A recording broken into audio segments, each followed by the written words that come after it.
Coming up, an exclusive chat with the former editor of the Queensland Times, Andrew Korner. Andrew was born in Ipswich and joins the show to talk about growing up in the city and his career as a print journalist. In this, the 150th episode of the podcast. It's Wednesday, November 17, 2021, and I'm Alan Roebuck. Welcome to Ipswich Today, which acknowledges the traditional custodians of the land on which it is produced and pays respects to elders past, present and emerging.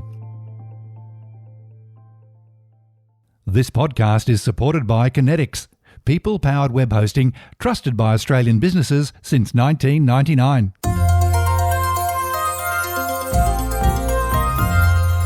Ipswich Today is all about Ipswich, and on the show today I'm joined by Andrew Korner, who is about as Ipswich as you can get, having been born and raised here and, except for a short excursion to Stanthorpe, has worked in Ipswich at the Queensland Times since 2007 until a couple of weeks ago. Welcome to the show, Andrew. Thanks, Alan. Your family has a great connection with the region, dating back to about the 1860s. What can you tell us about that? On my dad's side, the family goes back to, about 1860 when they came over here on a boat from Germany, or Prussia as it was called at the time. That's where it all started. They ended up somewhere, Roadvale, somewhere around Roadvale initially. The family farm sort of moved in between there and Colgan a few times from what I understand. And a couple of generations of sort of farmers, dairy farmers, up until about the 60s, and that's when Dad the whole thing dropped off, and Dad decided to become a school teacher, and Dad met Mum out Boona Way, and they both moved to Ipswich in the 70s, and here we are today. What are your earliest memories of growing up in Ipswich?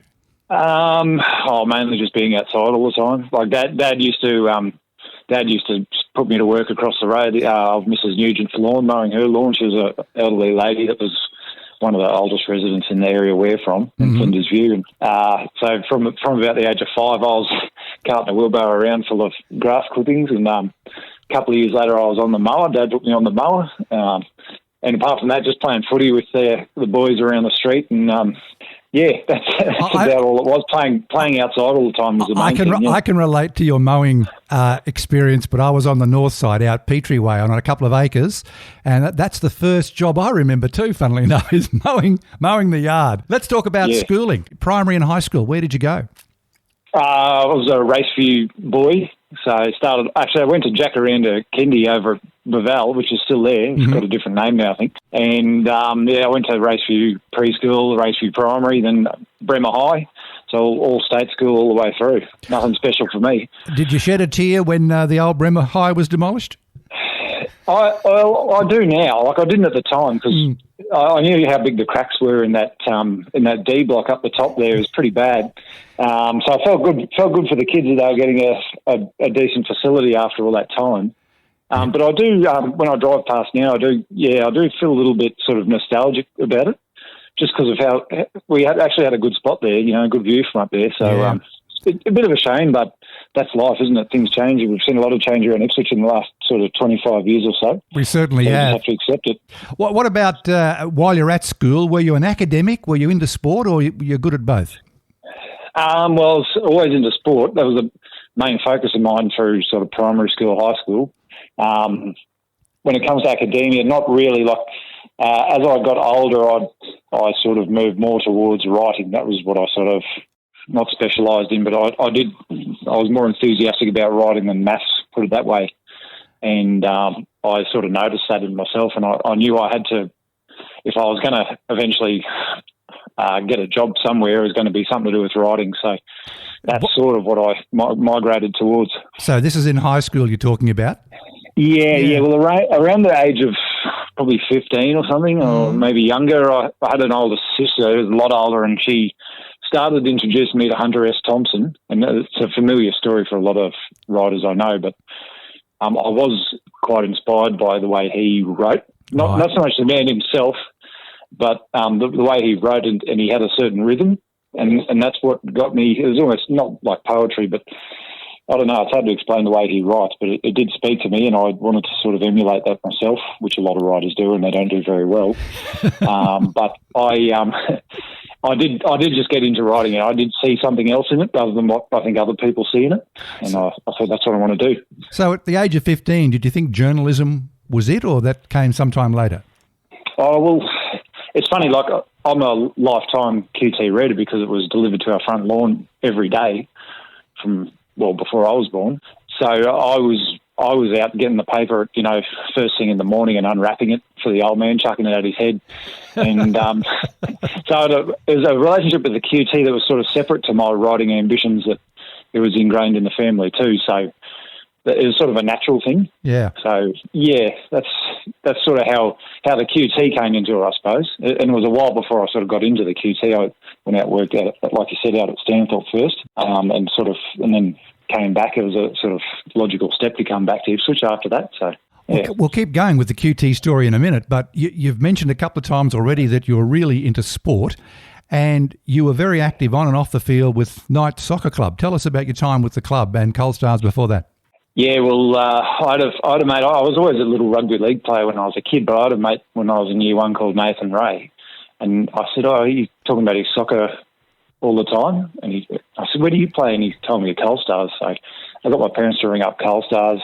Funnily enough, it was Kath McKendrick, who's still at the club now, I think, or wow. I know Huey's still there behind the bar. But Kath McKendrick's the first person that when I went down to the club and tried on my kit for the first time, she was the one down there helping. She's still there.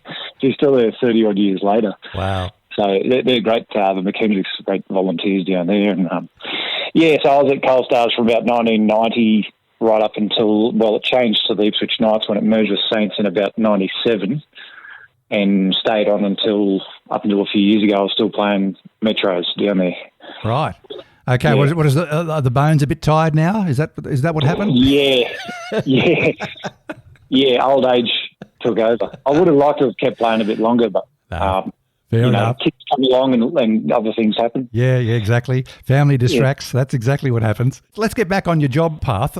How and when did you crack your first job? Well, I was after uni. I studied journalism at uni, and then after that, I didn't really have a gap year as such, but I was looking for work, and then nothing really came up, so I thought I've got to earn money. So I sort of worked for a landscaping labourer for a year or so. I didn't really get too enthusiastic about getting a job straight away in journalism because I was just enjoying life.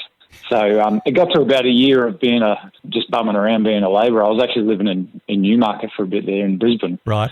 And Mum said, "Oh, come on, get off your ass and do something. You want to be a journalist, you've got to get a job." So yeah, Mum sort of convinced me there to actually get serious about it, and it only took a couple of goes, and I got an interview at the Chronicle out at Toowoomba, and it was the wrong sort of job. It wasn't a reporter's job. Right. And the editor there, Jason Purdy, said, "Oh, I know you're not going to really like this job, but I know of a job going down in Stanthorpe. Would you be interested?" And I said, "Yeah, of course. Yeah, I'll do anything, So after that, I got an interview down in Stanthorpe, and I got that job. So that was my first gig, and it was just a 2-person newsroom down there at the Border Post. That's a pretty old newspaper down there, but just a small one. Went out twice a week. So being out there, I just got a good general grounding and everything, because I had to take photos and had to do country rounds. I had to go to cattle sales and everything, things I've never really had to do before or think about. Mm. I had to get involved in straight away from the get-go and sort of learn all about it. So it was a really good. I wasn't obviously very good at the time. I just come out of uni, didn't know much, Gave me a really good basis just to learn about a lot of different things. Learning the ropes in the media generally in regional areas is fantastic grounding. So how did that segue to the Queensland Times? Well, I just worked there a couple of years, and I did as much as I could, really. I just met as many people as I could. I really enjoyed myself out there, actually, because they're really into their soccer, and I was also playing music. I was playing in a band out there. It was really just a microcosm of Ipswich in a way, and so it worked really well for me. And the opportunity came up at the QT after I'd been down in Stanthorpe about 2 years. I just kept in touch with people that I knew that were at the QT, and an opportunity came up and I went for it, and bang, I was gone. So it wasn't really a big thing at all. It just happened. And I went straight into the country rounds. At the time at the QT, we had a dedicated QT country section that was about 3 or 4 pages every day. And I just looked after that. That was my thing. And I did very similar to what I was doing in Stanthorpe, just travelled around all the country areas around, West Moreton, basically. So Eskin, Toogoolawah, Boona, Lockie Valley, all around there, and just covered as many stories as I could. Lots of rural issues and things like that.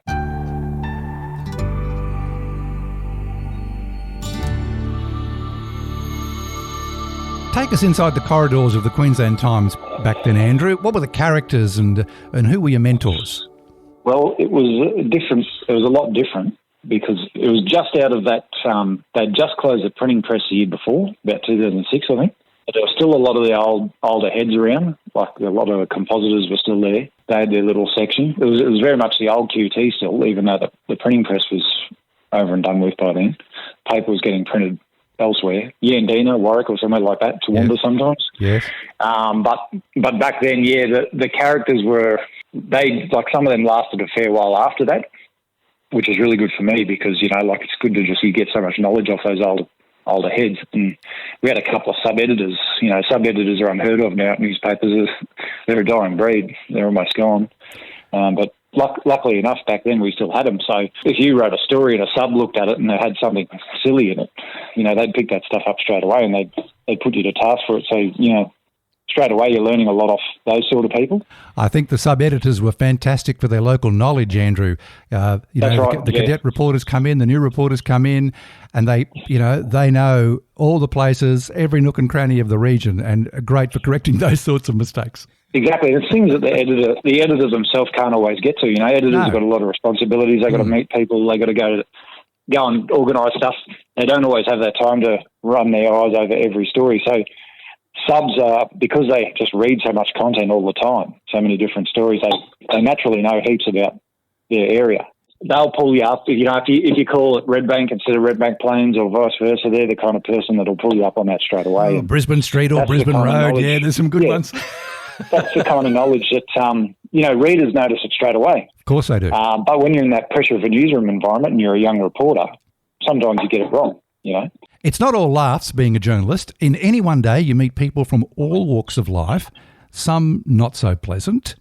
What's been your most memorable encounter?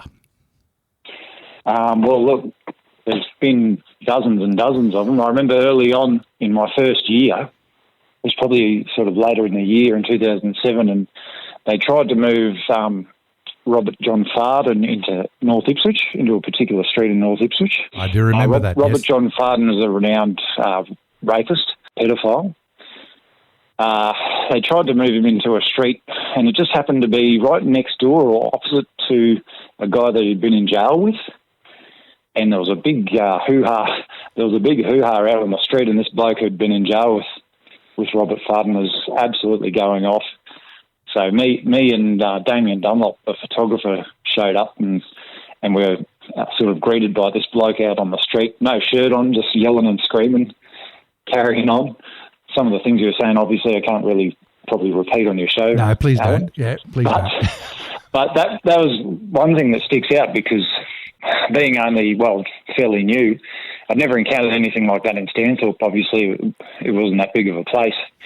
But little experiences like that, you do take a lot from them. To balance that out, you also meet some wonderful, genuine people who absolutely love this city. And I'm thinking of the volunteers, the sporting champions. Who sticks in your mind and why? Look, I've met so many. I really appreciate the sort of things that, Ipswich Hospice and Hilda's House and all the people that volunteer for those organisations and help run those organisations do. That's a big thing for me. And the thing that until I was a reporter I didn't really understand. All the people that give their time after work, after hours to go to meetings and things that sort of characterise Ipswich, like hospice, is not something that every city has. No, great example. And those sort of things. It's a lot of things really. Ipswich is made up of a lot of people like that just give their time and they do great things behind the scenes, and they don't really get a lot of credit for it, but it just helps make the city that little bit better. That's what I really got to appreciate, when I became a reporter here, is how much of that stuff goes on. There's a tremendous amount of it goes on, and the wonderful thing is those volunteers across sport, across community groups, even an example is the Show Society, they don't do it for the recognition, they do it for the love of the city. Yeah, that's right. In your time at the paper, Ipswich has gone through an incredible growth phase. It's generated many stories for and against development. and it's also a nursery for some very high-profile political leaders. What was your relationship like with the local police? Yeah, mostly good. Obviously, you know as well as anyone, Alan, that you can have your disagreements with police. It doesn't necessarily mean that you're foes for life. You got to maintain good relationships with people. Sometimes without getting too close, you keep people at arm's length. And I always tried to have that approach. Like especially with police, things can go up and down. Police come and go, and you just try to have a good professional relationship with people. Even if sometimes you might have like a bit of a disagreement on things, but I think the key to it is never to take it personally. That's how I tried to do things. And I think you did it well, Andrew. I think you did it very well. No, seriously. Thank you. Yeah, there's always going to be challenges there. There's always going to be things. Sometimes you go home from work feeling really bad about something that's happened, but at the end of the day, you got a job to do, and you can't sort of forget about the fact that you got readers out there that want to know what's going on.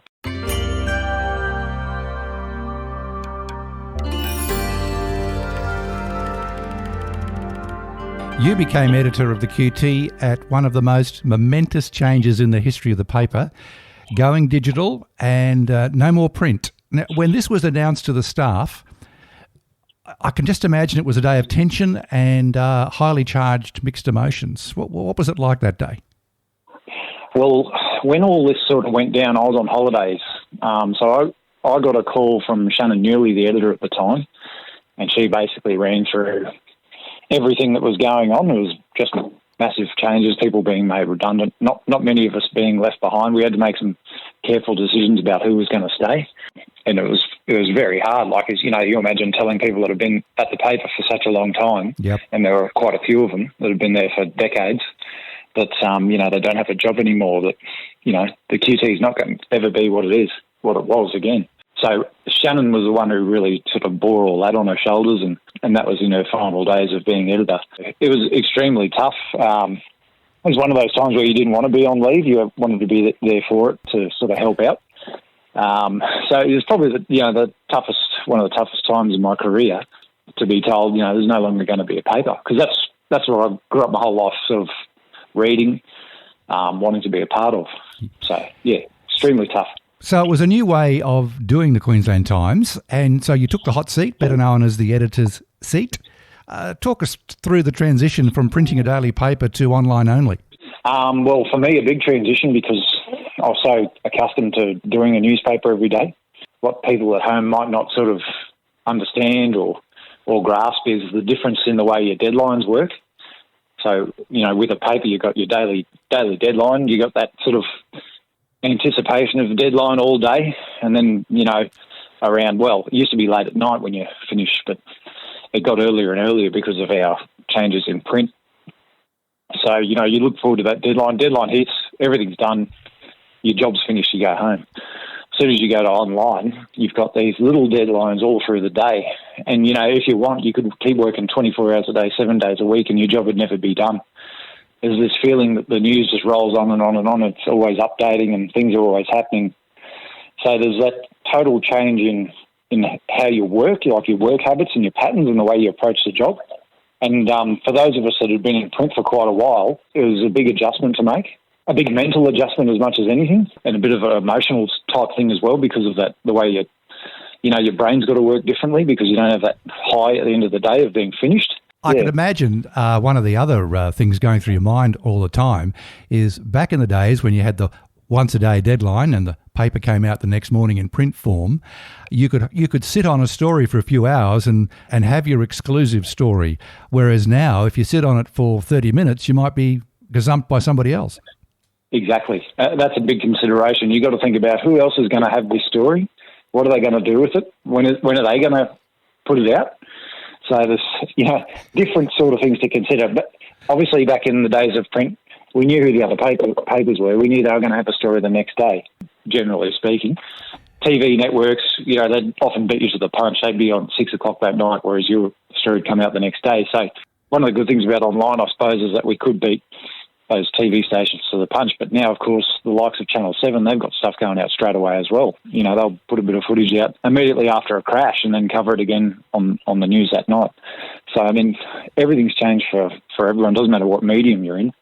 Online sort of rules, it's the first one out. So, yeah, it's a difficult time for journos, Recently, you decided to take a new career path in the public sector, and now that you're no longer with the QT and with the city home to at least 3 other weekly papers that I can count, where do you see it all heading?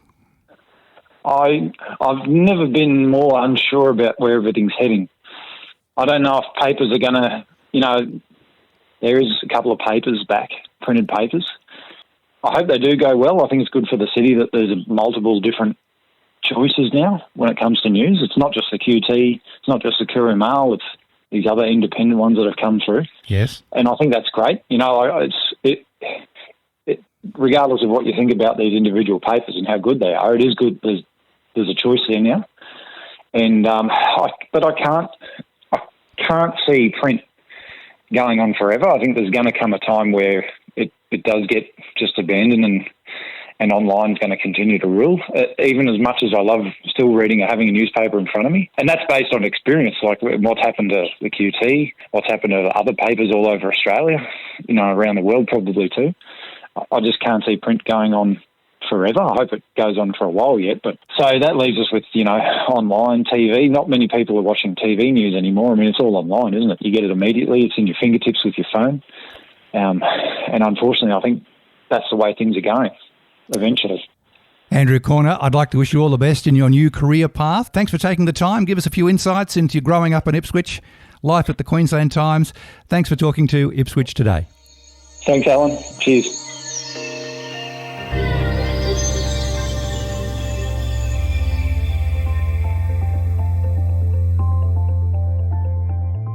Ipswich Today is supported by Kinetics, people-powered web hosting trusted by Australian businesses since 1999. This podcast is also listener-supported. Please make a once-only gift or regular donation to help keep it online. Just go to ipswichtoday.com.au and click the donate button on the homepage to make a payment through PayPal. Follow and stream this podcast from your favourite app, including iHeartRadio and Amazon Music Podcasts, or play Ipswich Today from smart speakers.